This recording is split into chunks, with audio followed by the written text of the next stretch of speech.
Hi, my name is Yang, and I'm going to be doing a book called Tito Prente. It's about the life of an impoverished boy, or a Latino boy, who grew up in El Salvador and made a huge name for himself as the king of mambo. He became a famous musician in Spanish Harlem, and well, this is how he got started.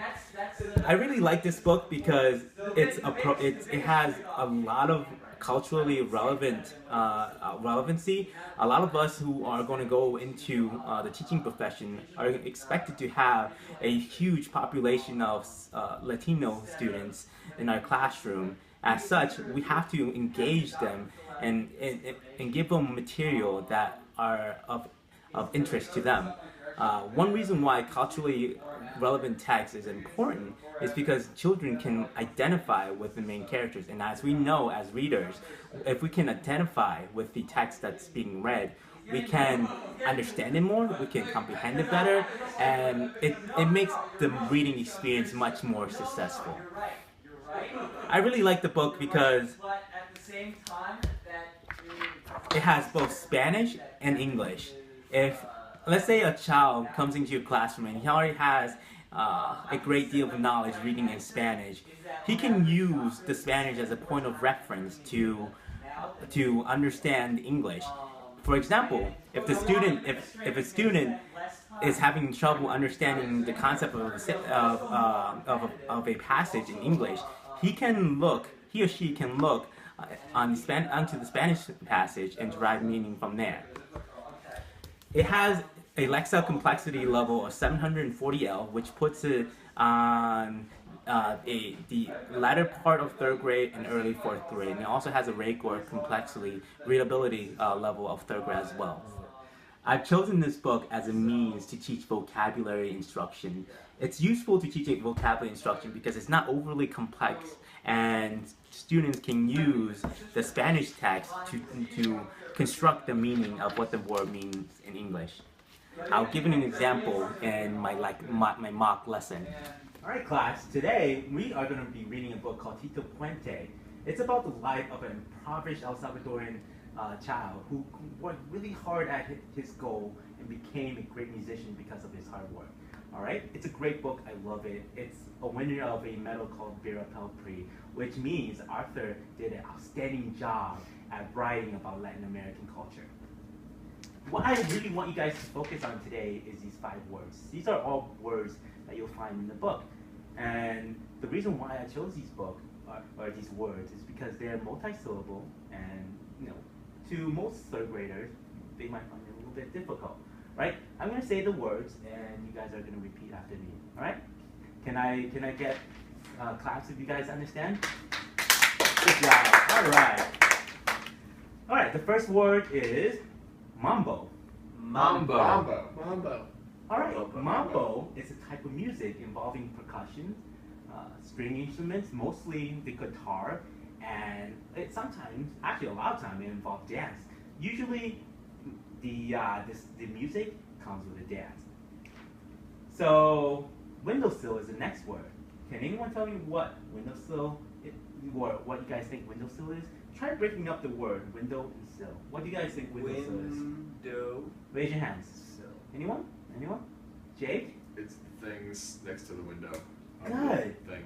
Specifically, It holds your window in place. yes, Alex, it holds your window in place. Good job. A windowsill is something that holds your window in place so it doesn't fall. The next word is Harlem. Now, this is a kind of a tricky word. Do you get any idea why? It's not a real word. It's not a real word. Yes, Jake. So Harlem is actually a place. And can anyone take a guess where? New York. Next time, raise your hands, Alex. Okay? Yeah, Alex. New York. No, Jake. Do not tattle on your friends or your classmates. Sorry, teacher. Factory. All right. The next word is restaurant. Restaurant. Now, Restaurant. before I tell you what restaurant means, here are some examples: Burger King, McDonald's, Applebee. Stores. So, what did you say, Gabe? Stores. Stores. Close. How about we work on that a little? JC, do you have an idea what restaurants might be? Places for food. Good job. Can we be a little bit more specific Anyone? Anyone? Places where they sell food.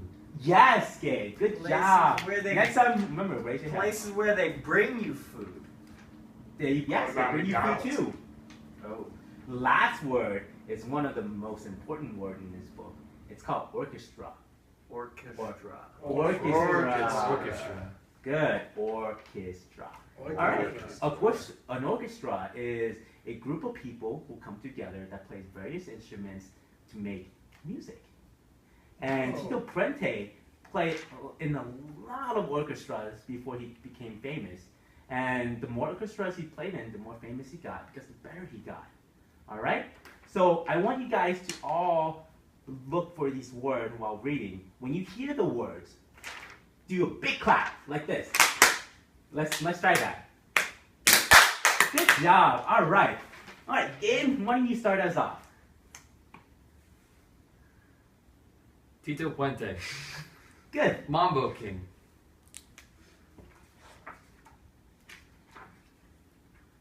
Ladies and gentlemen, boys and girls, clap your hands for Tito Puente. The Mambo King plays and sways as people dance the mambo, the rumba, and the cha-cha. All right, pay very careful to how Did that these search yet? words. Let's pause right there. Like, carefully look at how the word mambo is used. Can you think of another way to use mambo? Can anyone think of a way, another way to Listen use to mambo? mambo. Yes. Can anyone think of a way we can use the word mambo in a sentence? You can dance to mambo. Good job. How about one more? You can eat mambo. Listen to mambo. Good job. Okay. All right. Why don't you popcorn the next reader? What does that mean? Oh, that means you pick a reader at random and have him read. I got Good popcorn. job. Why is that popcorn? That because a popcorn has no direction. It can go anywhere it wants, JC. Oh. Ah, Stay cool. Should I start reading? yes. Before he could walk, Tito was making music. He banged spoons and forks on pots and pans, windowsills and cans. Windowsill. Windowsills, right? All right. So, can you guys think of well, let's stop right there for a moment. Can you guys think of a word that you can match with windowsill, or a way to use windowsill in a sentence? Give me an example, guys. JC, I put apple pie on the windowsill. good job. Gabe, I look outside the windowsill at Good. trees. good job. Alex, Rambo threw the man through the windowsill. good job. Jake, There is a windowsill in my house. good job. Can you popcorn the next reader? Next page. He was so loud, his neighbor in Spanish Harlem said, "Get that boy some music lessons." And that's exactly what his mother did. Good job. And what does Harlem mean again, guys? It's a A place. Place in Where? New York. in New York. Good job. You guys remember. Snaps. Yay. All right. Popcorn the last reader, JC. I don't like popcorn. Tito loved to dance too. That's it. Yay! Good job.